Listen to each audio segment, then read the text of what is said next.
Comenzó la grabación.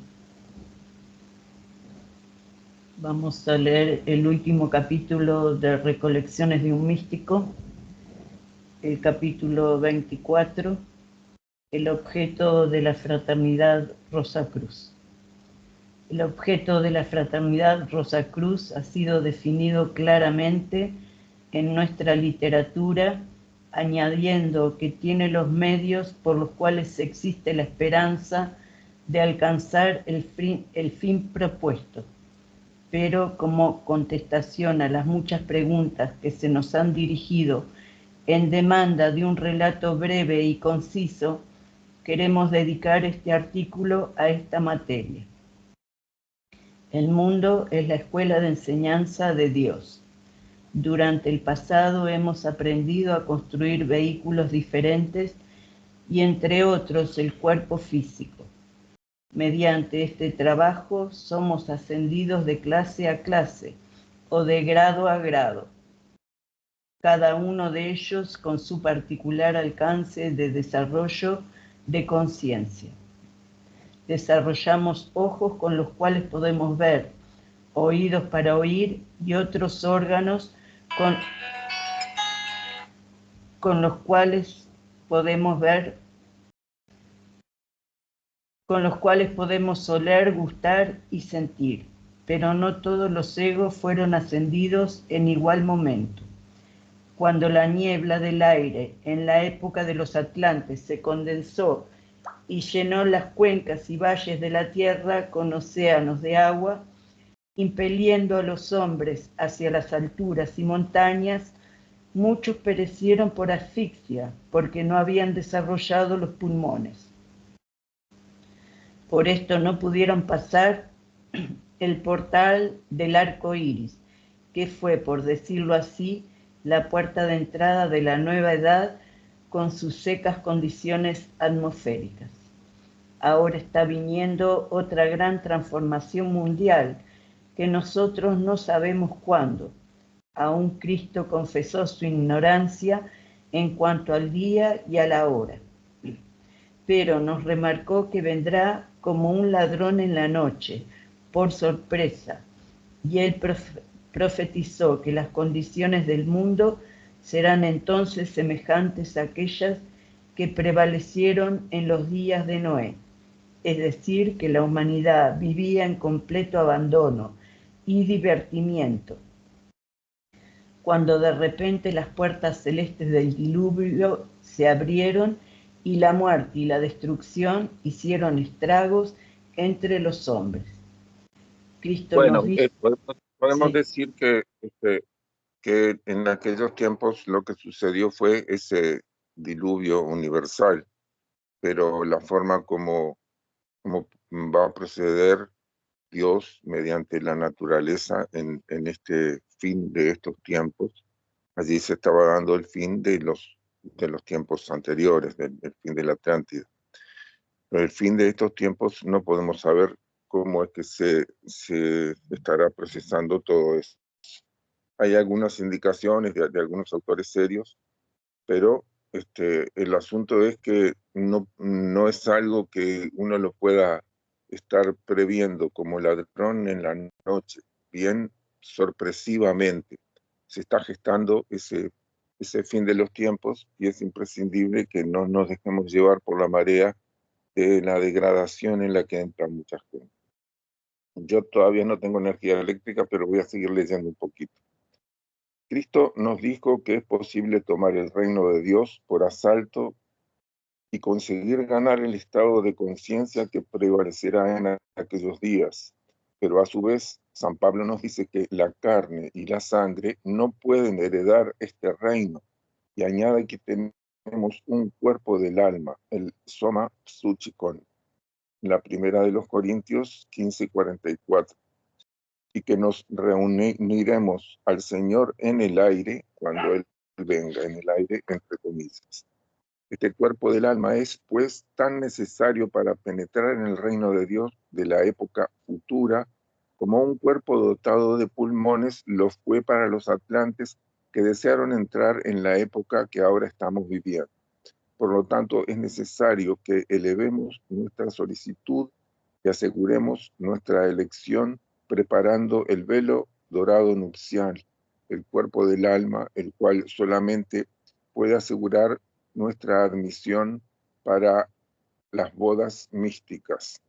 Esta expresión, elevemos nuestra solicitud, no es que andemos solicitando en oración solamente, sino que nos dediquemos, de hecho, en concreto, a hacer el trabajo que nutre y alimenta y hace crecer al cuerpo del alma, que fundamentalmente es la combinación de la oración con el servicio desinteresado. Y continúa Maihender diciendo, las multitudes marchan lentamente en la dirección apropiada, conducidas por las diferentes religiones, pero existe una creciente masa que, por decirlo así, siente que le nacen las alas del alma, gentes que notan una intensa impulsión para asaltar el reino de Dios, aunque inconscientes de cualquier definido ideal, sienten una verdad más amplia y perciben más luz que la que abarcan e irradian las iglesias. Están cansadas de parábolas y anhelan aprender las leyes subyacentes a los mismos pies de Cristo. La Fraternidad Rosacruz fue establecida con el propósito de recoger esta masa de aspirantes para mostrarles el camino de la iluminación, para ayudarles a construir su cuerpo del alma y desarrollar las potencias del alma que les permitirán entrar conscientemente en el reino de Dios y obtener el conocimiento directo. Esto es una larga tarea, ninguna mayor, y aún bajo las condiciones más favorables, el progreso debe ser lento. Pero si el aspirante continúa con paciente perseverancia en el bien obrar puede llevarse a cabo. Aquí está una de las claves del trabajo. Hay que tener las condiciones, el criterio suficiente, la intención correcta, pero es imprescindible la paciencia y la perseverancia. Los métodos son definidos, científicos y religiosos.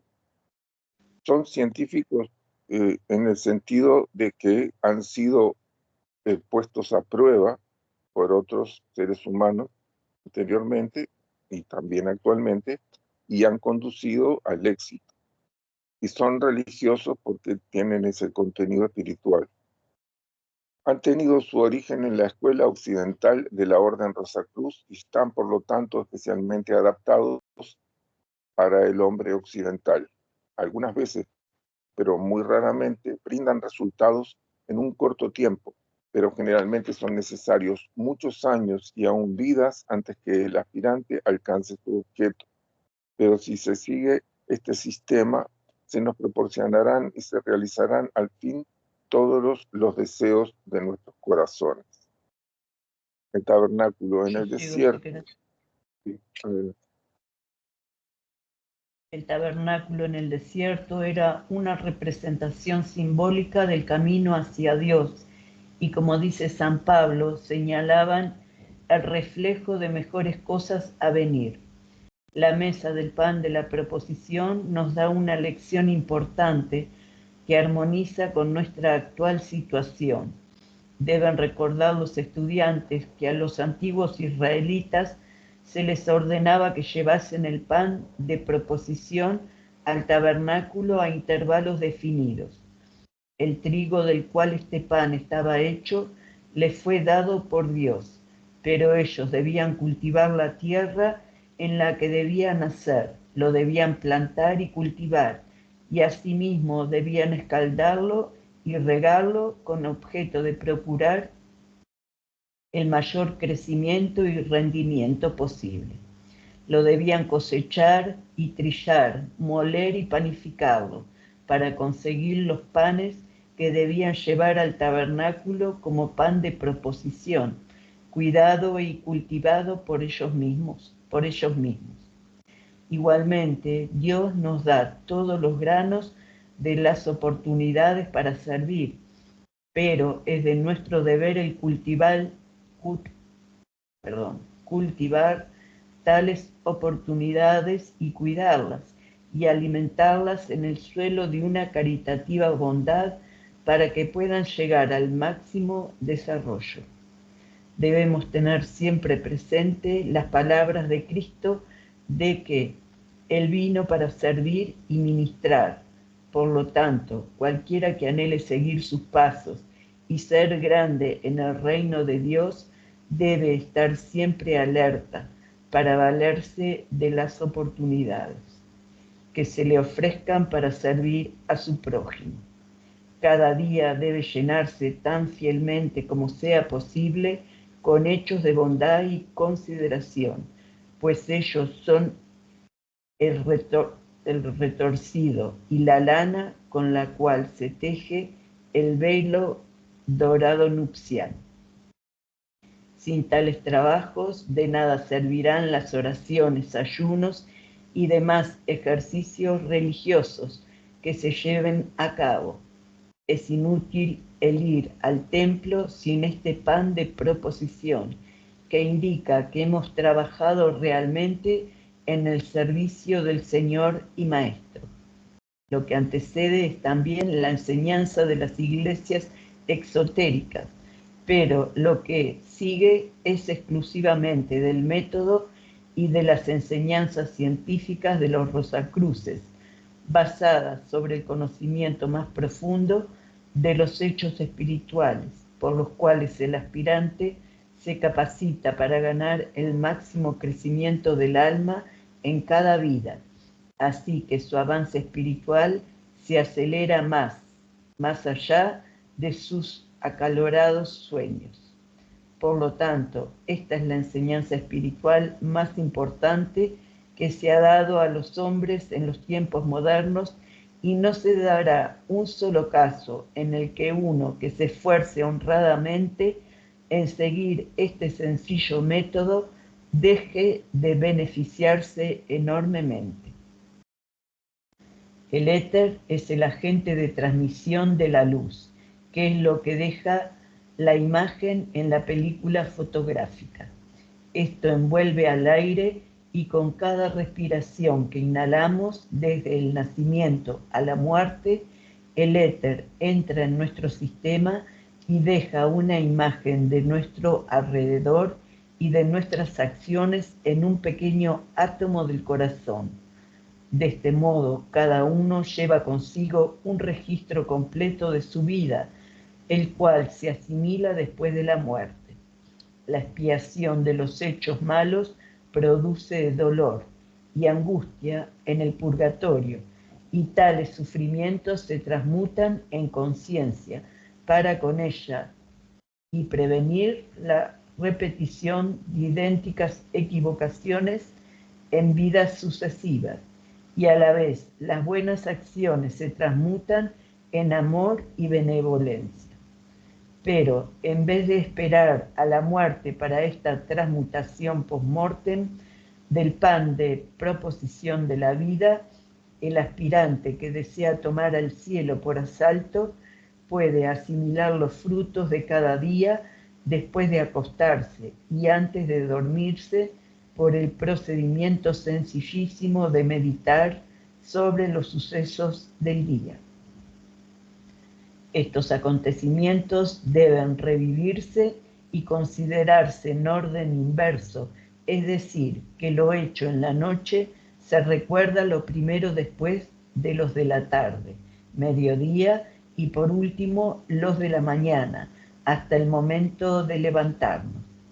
Esto es sumamente importante, puesto que se conforma al procedimiento de la naturaleza cuando morimos, al retrospeccionar el panorama de nuestra vida, desarrollándose primeramente los acontecimientos que justamente precedieron al morir, y así siguiendo se termina por los sucesos de la infancia. El objeto es el de mostrar los efectos que produjeron las causas anteriores. En esta retrospección no producirá al aspirante buen resultado el correr sobre los sucesos del día, censurándose ligeramente cuando cometimos alguna falta y aplaudiéndonos con entusiasmo cuando llevó a cabo una buena acción, sino que debe tener presente que en ese momento se halla en el altar del sacrificio, donde se ofrecían sacrificios de fuego por el pecado. Primeramente se frotaban con sal y luego se colocaban en el altar para ser consumidos en un fuego encendido por la divinidad. Todos sabemos que se produce un intenso escozor cuando se frota una herida con sal, y ese frotamiento con sal es un simbolismo del dolor que el aspirante debe sentir por sus errores y pecados. Piense también que no se permitía que el sacrificio fuese colocado en el altar hasta que había sido frotado con sal. Dios no lo hubiera aceptado antes de ello, pero una vez que había sido salado, era consumido por el fuego encendido por Dios mismo, entre comillas.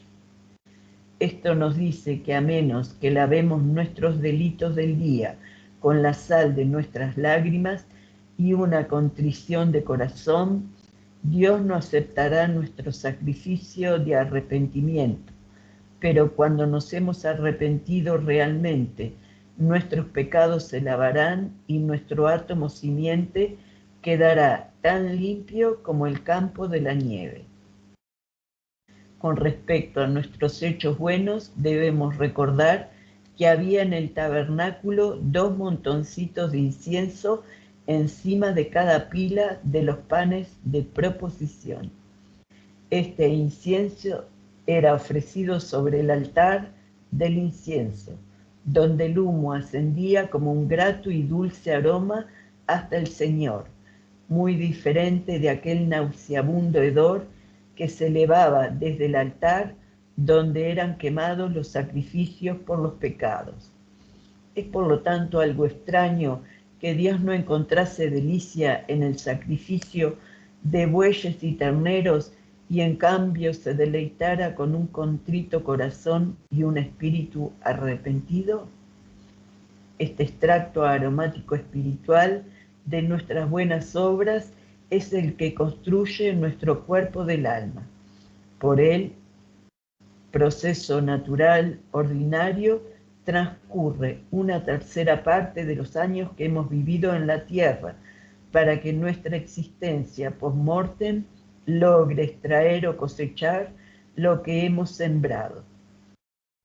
Pero cuando un aspirante ha asimilado los frutos de su vida por una fiel retrospección al final de cada día, se halla libre tan pronto como abandona su cuerpo y puede usar los años que emplean los otros en el purgatorio, en este o en el primer cielo, como a él le plazca. Además, como quiera que allí no necesita ni alimento ni cubierta, ni dormir, puede emplearse las 24 horas del día haciendo el bien. De este modo tiene prácticamente tantos años de servicio y crecimiento del alma después de la muerte como años han sido los de su vida terrestre. Y estando entrenado y experimentado en este trabajo, sus logros y alcances serán probablemente mayores que los de que hubiera podido realizar en un gran número de vidas, vividas de la forma ordinaria. Para ayudar a los aspirantes que lo merezcan, los hermanos mayores tienen aún todavía enseñanzas más profundas y definidas que dar por mediación de la fraternidad Rosacruz. Los estudiantes que anhelen o sientan esta interna llamada de su espíritu pueden pedir informes y explicaciones acerca de estas enseñanzas. Y hasta ahí el capítulo y el libro Recolecciones de un Místico. Bueno, la verdad que siempre es bueno recordar es el movimiento que se complementa con el de todas las que han estado y Acércate un poquito más porque no se escucha bien. lo que nos queda es practicarlo, ¿no? Practicar estas propuestas que nos hace Max Heindel y con paciencia y con perseverancia. Bueno, muchas gracias por la lectura y bueno, podemos dar por terminado entonces este libro, con cual podremos seguir